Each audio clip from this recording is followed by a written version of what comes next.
Jesar road પાછળની આ સોસાયટીનો વિસ્તાર છે.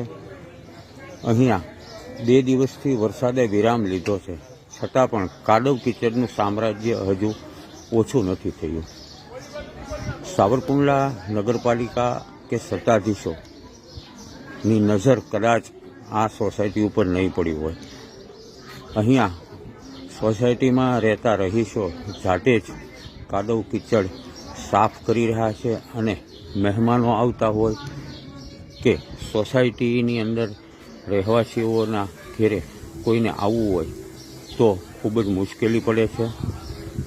અહીંની સ્થાનિક મહિલા કાદવ અને કીચડ દૂર કરી અને રસ્તો કરવાનો પ્રયાસ કરી રહી છે. વાહન ચાલકો તેમજ મહેમાનો અને અહીં આવતા તમામ લોકોની આ મુશ્કેલી છે. સોસાયટીવાળાની રજૂઆત હોવા છતાં પણ હજુ સુધી તેનું કોઈ પરિણામ મળ્યું નથી. ત્યારે આ કાદવ કીચડમાં ફસાઈ જતા વાહનો અને સોસાયટીવાળાના રહીશોની મુશ્કેલીઓ તાત્કાલિક સત્તાધીશો ઉકેલે.